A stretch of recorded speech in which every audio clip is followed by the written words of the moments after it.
지루하지 않으시죠? 괜찮으시죠?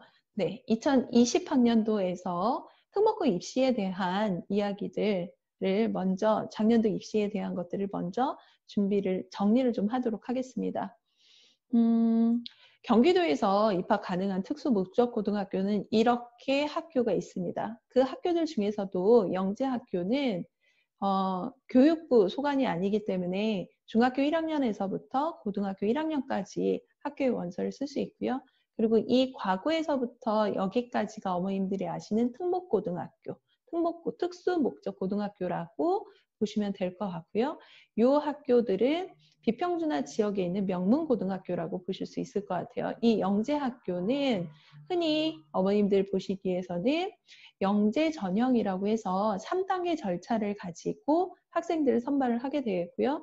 정기고등학교의 과고와 후기고등학교의 자사고 외고는 2단계 전형을 통해서 학교 내신과 그리고 나서 서류와 면접을 통해서 우리 아이들을 선발을 하고 있습니다. 그리고 비평준화 지역에 있는 명문고등학교, 즉 한민고랄지 아니면 운정고등학교랄지 어머님들 지금 익숙하게 들리는 학교들은 면접이 아니라 그냥 서류 전형, 학교 내신으로를 통해서 학생들을 선발을 하게 됩니다.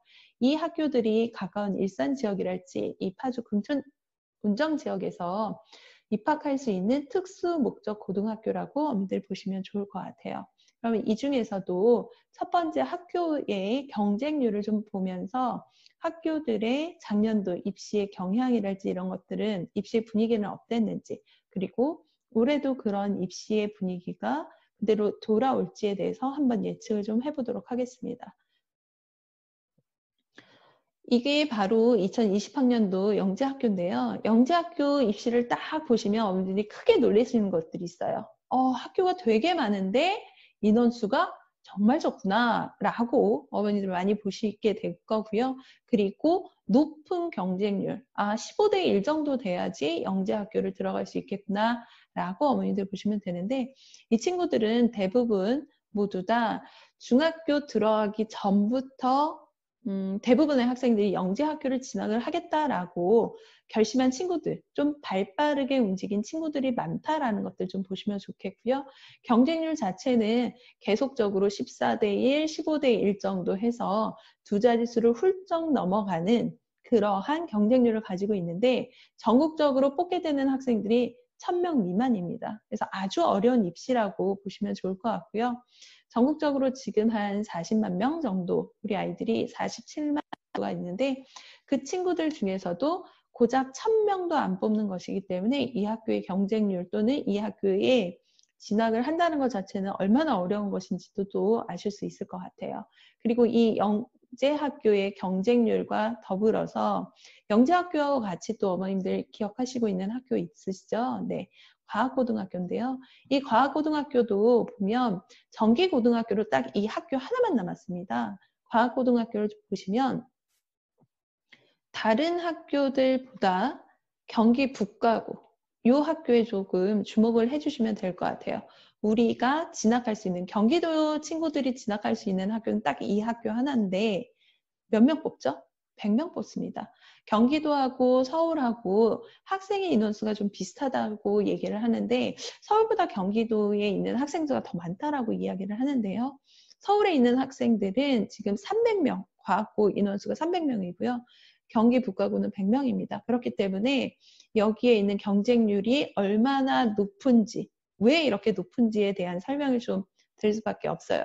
대부분의 학교들에 대해서 과학고등학교 얘기했을 때 북과고 경쟁률을 얘기하면 거기는 정말 붙을 수 없다고 이렇게 얘기를 합니다. 실제적으로 앞서서 보셨던 영재학교보다도 실질 경쟁률은 북과고가 훨씬 더 높다라고 생각을 하시면 되겠고요. 체감상으로 북과고가 가장 어려운 학교라고 대부분의 입시 관계자들이 얘기를 좀 합니다.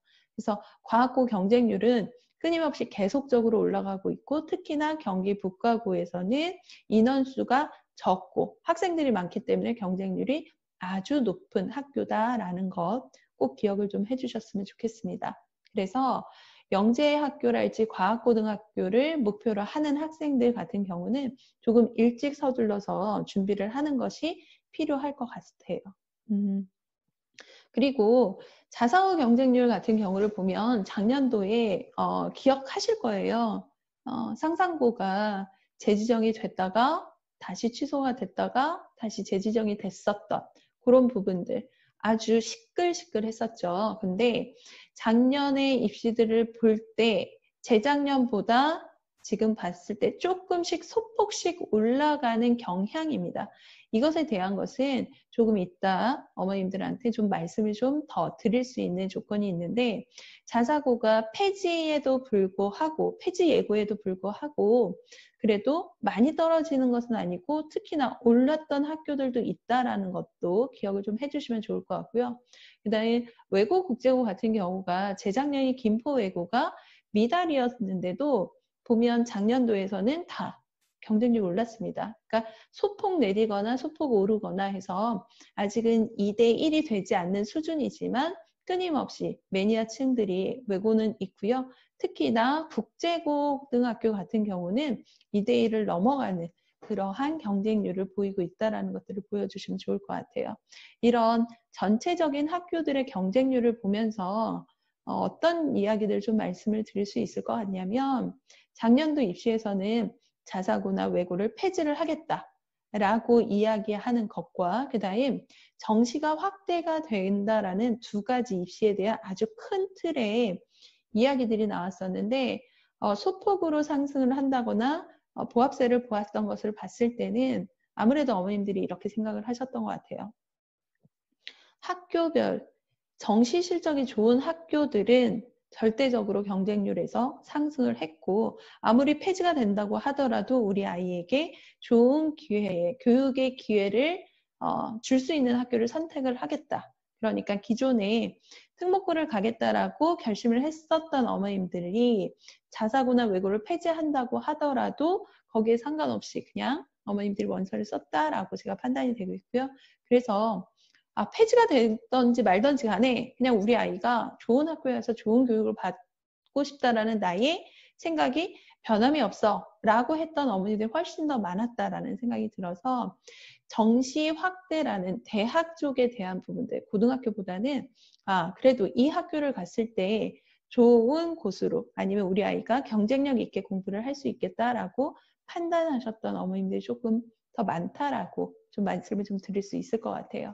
작년도에서는 굉장히 많은 입시적인 이슈들이 있음에도 불구하고 특목고에서는 이러한 흐름이었고, 그 흐름은 아무래도 올해까지 계속적으로 지속이 될 것으로 예상이 됩니다.